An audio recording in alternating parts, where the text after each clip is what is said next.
Bismillahirrahmanirrahim. Assalamualaikum warahmatullahi wabarakatuh. Selamat pagi teman-teman. Bagaimana kabarnya hari ini? Sehat semuanya kan? Alhamdulillah. Bu Guru selalu berdoa agar teman-teman semua selalu dalam keadaan sehat dan semangat. Tentunya hari ini kita akan kembali belajar bersama-sama. Senang kan? Nah, hari ini kita akan melanjutkan kegiatan belajar kita pada tema 1 hidup rukun. Teman-teman semua sudah siap? Jika teman-teman semua sudah siap, alangkah baiknya kita awali dulu kegiatan belajar kita dengan membaca doa bersama-sama. Bismillahirrahmanirrahim. Nah, hari ini kita akan melanjutkan kegiatan belajar kita, belajar tematik di kelas 2, masih pada tema yang sama, yaitu tema 1 hidup rukun. Teman-teman siapkan bukunya dan juga alat tulisnya ya. Jika sudah siap bukunya, teman-teman bisa buka bukunya mulai dari halaman 97. Di sana kita akan mulai belajar subtema 3, hidup rukun di sekolah. Udin dan teman-teman belajar di sekolah. Selain waktu belajar, ada juga waktu istirahat. Waktu istirahat dapat digunakan untuk berbagai hal. Ada yang bermain, berbincang, atau saling bercanda dengan teman. Udin dan Beni beristirahat di bawah pohon rindang. Mereka menikmati bekal makanan dari rumah bersama-sama. Wah, seru sekali ya. Mereka mengisi kegiatan, mengisi waktu istirahat dengan menikmati bekal di bawah pohon yang rindang. Nah, apa yang kamu lakukan teman-teman pada waktu istirahat di sekolah? Banyak kegiatan ya yang bisa kita lakukan ketika kita istirahat. Kita bisa bermain dengan teman, kita bisa menikmati bekal, kita juga bisa pergi ke perpustakaan untuk membaca buku, dan masih banyak yang lainnya. Apakah kamu bermain dengan teman? Ya, jika kita sedang berada di sekolah, kita bermain dengan teman-teman. Bagaimana sikapmu ketika bermain dengan temanmu? Nah, bagaimana coba? Ketika kita sedang bermain dengan teman, tentu kita harus bermain dengan rukun. Tidak boleh curang, apalagi sampai menyakiti teman. Itu tidak boleh ya. Sekarang kita masuk pada pembelajaran yang pertama. Halaman 98. Bekal makanan yang dibawa Udin disiapkan oleh ibu. Ibu menyuruh Udin untuk berbagi dengan teman di sekolah. Bagilah bekalmu dengan teman, ya Din. Baik Bu. Mengapa kita sebaiknya berbagi dengan teman Bu? Berbagi menunjukkan sikap rukun. Bawalah tempat bekalmu kembali ya. Nah, ini adalah pesan ibu. Nah, dari percakapan ibu dan Udin, di sini kita menemukan beberapa kalimat teman-teman. Kira-kira kalimat apa yaitu? Nah, dalam kalimat yang diucapkan ibu terdapat yang namanya kalimat perintah. Seperti yang tadi disebutkan oleh ibu. Bagilah makananmu dengan temanmu ya Din. Nah, di situ ada contoh kalimat perintah. Lalu apa kalimat perintah itu? Kalimat perintah adalah kalimat yang isinya menyuruh atau memerintah orang lain untuk melakukan sesuatu. Kalimat perintah diakhiri dengan tanda seru. Pada kalimat perintah biasanya terdapat akhiran lah atau kan pada kata kerjanya. Contohnya seperti ini. Bangunlah nak, hari sudah pagi. Kata kerja yang ada di sini adalah kata bangun. Mendapat akhiran lah. Pada kalimat yang pertama ini diakhiri dengan tanda seru. Kemudian contoh yang kedua. Anak-anak, bukalah bukumu halaman 98. Ya, maksudnya dari kalimat ini adalah anak-anak atau murid-murid diminta ibu guru untuk membuka bukunya halaman 98. Bu guru memerintahkan murid-muridnya membuka buku halaman 98. Kemudian contoh yang ketiga, rapikanlah tempat tidurmu setelah bangun tidur. Di sini kita diperintahkan untuk apa? Merapikan tempat tidur. Jadi kalimatnya, rapikanlah tempat tidurmu setelah bangun tidur. Setelah kata kerja yang berimbuhanlah, kemudian di akhir kalimat terdapat tanda seru. Nah, ingat ya teman-teman, jika kita mau meminta tolong, memerintah orang, itu harus menggunakan bahasa yang sopan, menggunakan bahasa yang santun. Sekarang kita coba yuk kerjakan halaman 99. Kita akan melengkapi kalimat yang ada di sana supaya menjadi kalimat perintah. Ya, di sini sudah terdapat sebuah kalimat tetapi belum lengkap. Kita mulai saja ya. Nomor 1. Titik-titik ke kelas setelah bel berbunyi. Nah, kira-kira kalau bel sudah berbunyi, kita harus apa? Kita harus segera masuk kelas. Maka kita bisa melengkapi kalimat perintah ini dengan kata masuklah ke kelas setelah bel berbunyi. Jadi nomor 1 bisa kita lengkapi dengan kata masuklah, begitu ya. Oke, sekarang lanjut nomor 2. Titik-titik kebersihan kelas. Nah, yang namanya kebersihan kelas harus kita jaga. Maka untuk melengkapi kalimat perintah yang kedua, kita bisa menuliskan kata jagalah. Jagalah kebersihan kelas. Ya, ini maksud perintahnya adalah kita diminta untuk menjaga kebersihan kelas. Nomor 3. Titik-titik pintu setelah masuk ke dalam ruangan. Nah, jika kita sudah masuk dalam ruangan, kita tidak boleh lupa untuk apa teman-teman? Menutup pintu. Jadi untuk melengkapi kalimat perintah yang ketiga, kita bisa tuliskan kata tutuplah pintu setelah masuk ke dalam ruangan. Kita bisa melengkapi dengan kata tutuplah. Nomor 4. Titik-titik buku-buku di rak agar terlihat rapi. Nah, kita harus menemukan kata yang tepat. Buku-buku di rak supaya rapi harus diapakan? Harus dirapikan, harus ditata, Bu. Ya, betul sekali. Jadi untuk nomor 4 bisa kita isi dengan kata rapikanlah buku-buku di rak agar terlihat rapi. Atau bisa dengan kata yang lain, misalnya tatalah buku-buku di rak agar terlihat rapi. Untuk yang terakhir, kalimat perintah yang ada di sini kita akan lengkapi dengan kata apa ya kira-kira kata yang tepat untuk melengkapi kalimat perintah yang ada di sini. Titik-titik sampah pada tempatnya. Nah, kalau kita membuang sampah harus pada tempatnya kan? Ya. Jadi kalimat yang tepat, kata yang tepat untuk melengkapi kalimat nomor 5 adalah buanglah sampah pada tempatnya. Kita bisa tuliskan kata buanglah untuk melengkapi kalimat perintah pada nomor 5. Udah kan teman-teman? Nah, kita sudah belajar tentang kalimat perintah hari ini.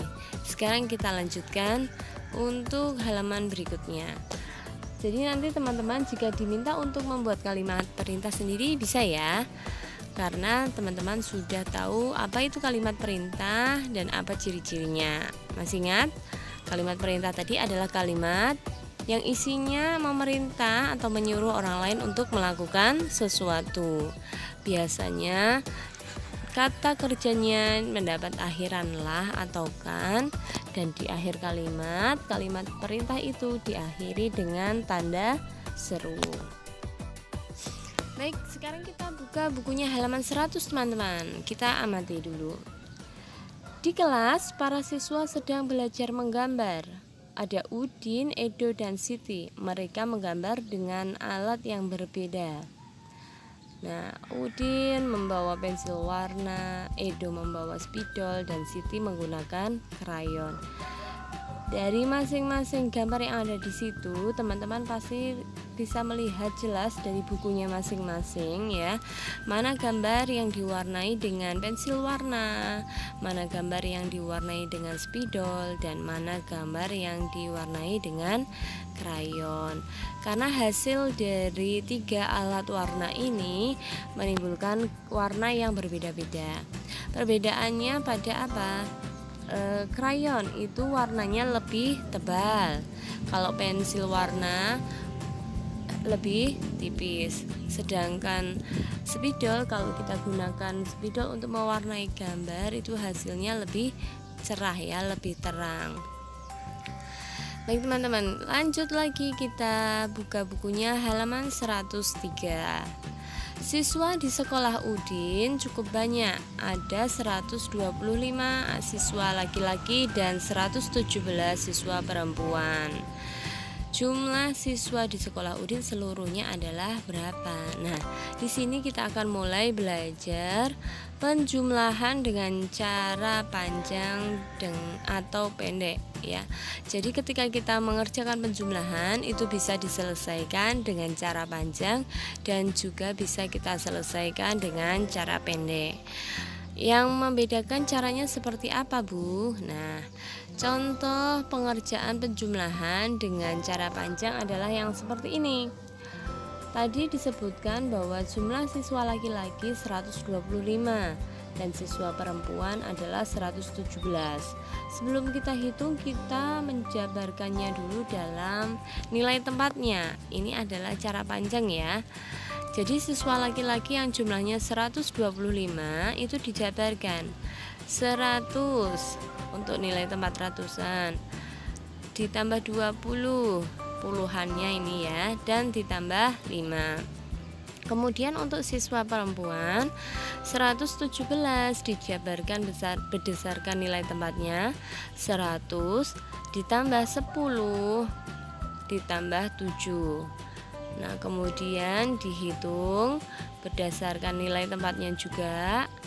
Nah, ternyata di sana ditemukan nilai puluhannya ada 2 untuk penjumlahan yang kedua itu ya. Karena untuk penjumlahan yang satuan yang 5 ditambah 7 hasilnya 12.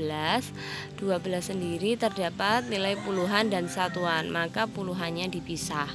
Kemudian dijumlahkan ratusan ditambah puluhan ditambah satuan yang terakhir. Kemudian bisa diketahui hasilnya 200 ditambah 40 ditambah 2, hasil terakhirnya adalah 242. Ini adalah cara penjumlahan dengan cara panjang. Kemudian untuk cara pendeknya seperti ini. Langsung saja kita jumlahkan bilangannya tanpa harus menguraikan berdasarkan nilai tempatnya. Kita langsung menghitung dari satuan. Kita menghitung penjumlahan selalu harus dari satuan ya teman-teman. Kita hitung satuan ditambah satuan, letakkan jawabannya pada posisi satuan, kemudian ada simpan puluhannya di deret puluhan ya, puluhan ditambah puluhan, kemudian ratusan ditambah ratusan, maka jumlahnya akan ketemu 242, sama hasilnya dengan cara panjang ya. Mudah kan teman-teman ya? Nah, nanti kita akan berlatih mengerjakan halaman 104 dan 105. 104 mengerjakan dengan cara panjang dan halaman 105 kita kerjakan dengan cara pendek ya. Kemudian kita lanjut pada pembelajaran yang kedua. halaman 106. Udin dan teman-teman belajar di sekolah dengan senang. Suasana di sekolah menyenangkan karena mereka saling menjaga kerukunan. Coba perhatikan apa yang sedang dilakukan Udin dan teman-temannya itu ya. Ya, Udin dan teman-temannya sedang berolahraga. Mereka berlari sambil bergandengan tangan. Wah, mereka ternyata sedang lari berpasangan, teman-teman. Wah, seru sekali ya. Sekarang coba kita berlatih bergerak bersama teman-teman. Setelah melakukan gerakan-gerakan di atas, mari lakukan permainan berlari berpasangan seperti berikut ini. Sebelum berlari, lakukan pemanasan terlebih dahulu. Ya, coba teman-teman berdiri dulu, bisa semuanya berdiri. Lakukan lari pendek ya, dekat saja, nggak usah jauh-jauh. Lari pendek sekitar meja belajar, ya. Kemudian lari panjang. Ya, lari pendek itu berarti lari dengan langkah yang pendek-pendek. Kalau yang dimaksud dengan lari panjang, langkahnya lebih lebar ya. Kemudian lari berpasangan, kita bisa mengajak kakak, kita bisa mengajak adik, mengajak ayah atau bunda. Ya, kita bergandengan, kemudian lari-lari sebentar. Ya, lanjut teman-teman. Sekarang kita buka bukunya halaman 108.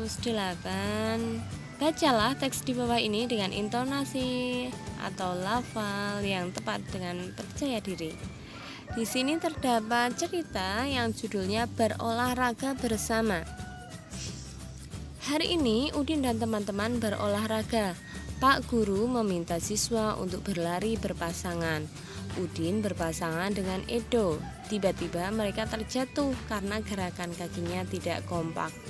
Kaki Edo terluka dan berdarah. Udin membantu Edo berdiri.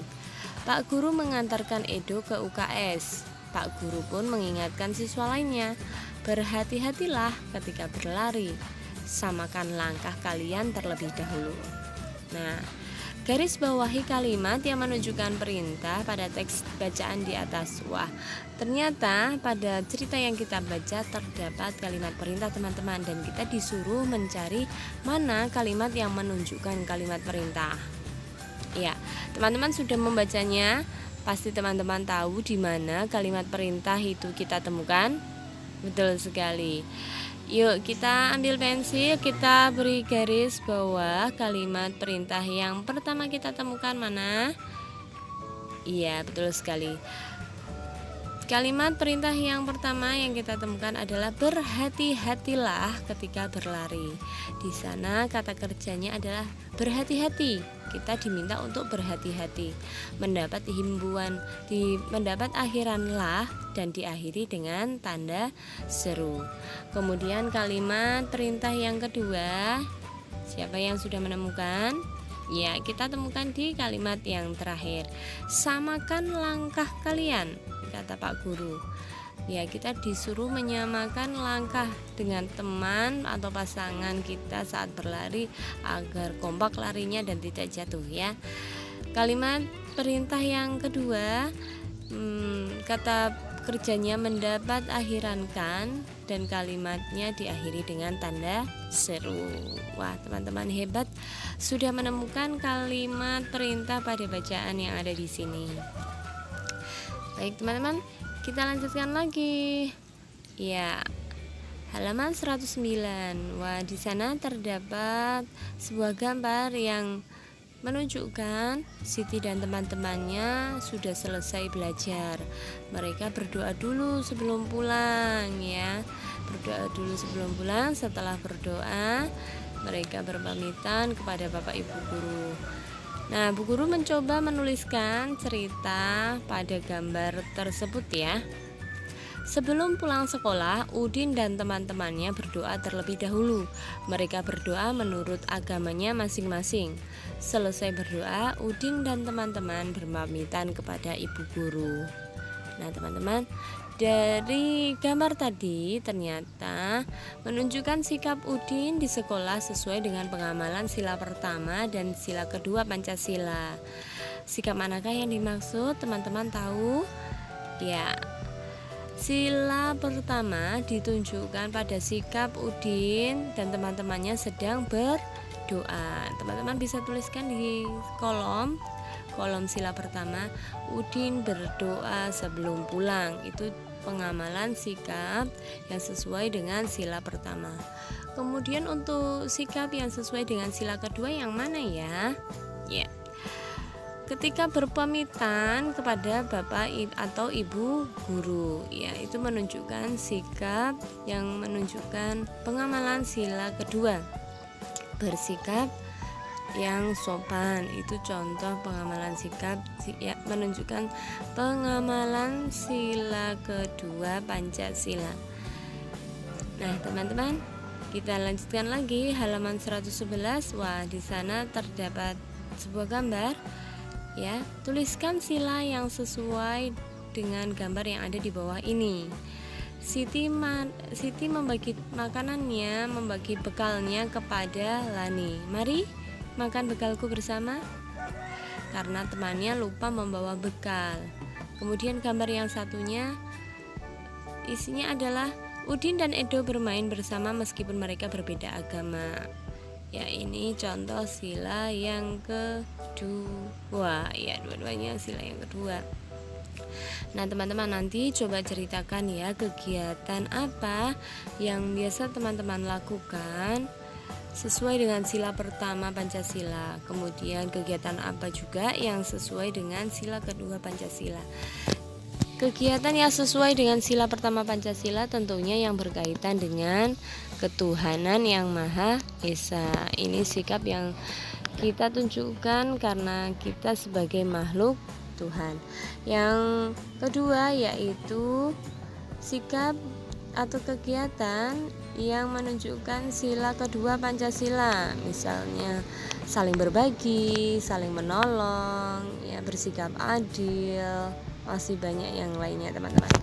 Nah, untuk penugasan hari ini nanti kita akan mencoba mengerjakan yang tadi, berlatih mengerjakan penjumlahan dengan cara panjang dan cara pendek. Gitu ya teman-teman ya. Terima kasih teman-teman. Alhamdulillah kegiatan belajar kita pada pembelajaran 1 dan 2 subtema 3 di tema 1 hidup rukun telah selesai teman-teman. Terima kasih telah mengikuti kegiatan belajar dengan semangat dan gembira. Tetap semangat terus untuk mengikuti kegiatan belajar yang selanjutnya. Jangan lupa jaga kesehatan, sholat 5 waktu, dan hormati orang tua. Dari Bu Guru cukup sekian. Wassalamualaikum warahmatullahi wabarakatuh.